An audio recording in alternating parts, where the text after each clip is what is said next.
Shalom Aleichem, everyone. Hope everyone had a wonderful, wonderful week. This week is Parshas Matot Masei, a double parsha, and we read about the Shvatim, Ruvain, and Gad and Chatzi Shev Menashe. They want to be Me'ever Liyarden. So, two quick thoughts. Number one, why Chatzi Menashe? Chatzi Menashe is that half a shevet on one side, half a shevet on the other side, and perhaps that was so important because once we have Shvatim that want to be on the other side of Evel Yarden, it's very easy for now that nation, that group of Shvatim, to become a new nation, to become a new people. They're separated from the rest of the other Shvatim. So what's going to ensure that they're going to be continuing to be a part of Klal Yisrael?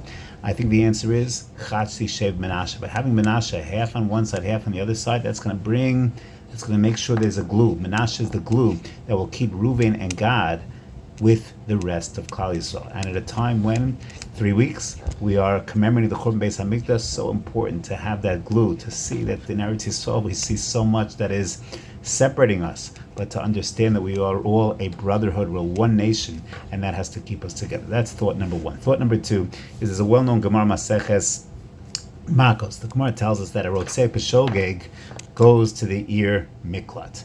But when it comes to the Chalukah of the 6 Arei Miklat, the division of the 6 Arei Miklat, 3 were in Eretz Yisrael proper, and 3 were Me'ever Liyarden. And the Gemara is bothered. After all, 9.5 Shvatim were in Eretz Yisrael proper, 2.5 were Ever Liyarden. Why would you have 3?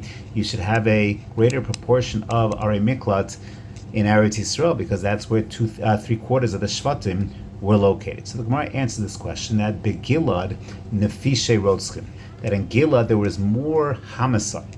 In Evel Yard there was more homicide, and therefore a greater need for Arei Mikla. So the Mefarshim all ask the obvious question. A Rotzek B'Shogeg goes to Ir Mikla, not a Rotzek B'Mezid. So the fact that there was more homicide in Gilad, what does that have to do with Ir Mikla? Why does that impact how many Arei Mikla there are? After all, for a Ritzicha B'Mezid, you're Chayav Misi, not Chayav Golos. That's the question that's posed by many different answers are given, but I want to share the Maharal. The Maharal says that in a community where you have more homicide, more Ritzicha B'Mezid, I promise you, he says, you're going to find more Ritzicha B'Shogeg as well, because once there is a culture of a callousness to human life, which is reflected in homicide, so it's going to trickle down, then people are going to drive more recklessly. When they chop wood, they're not going to be as careful, they're not going to be as focused, they're going to be more negligent in general. There's a trickle-down effect. When there's more Ritzicha B'Mezid, there's also going to be more Ritzicha B'Shogeg. There's going to be a greater need for Arei Mikla. We see Rudy Giuliani back, I think it was in the 80s, when he was elected mayor to clean up New York, which had a very high crime rate, the worst in the country.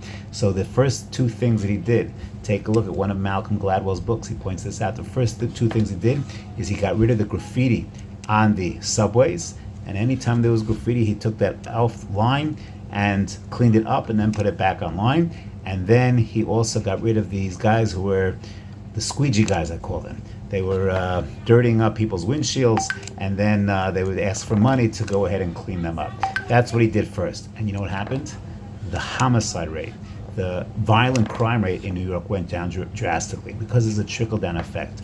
Once there's an environment of graffiti, these squeegee guys, anarchy, so then everything is impacted.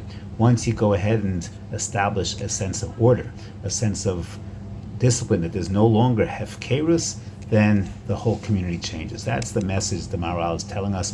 Very important message. What Malcolm Gladwell calls the broken windows theory is that if things look like there's a state of hefkerus, it's going to trickle down to everything. Once there's a sense of order, structure, a sense of discipline, that's also going to change everything. So things to think about as we learn this beautiful parsha of Matot Masei. Have a wonderful Shabbos Kodesh.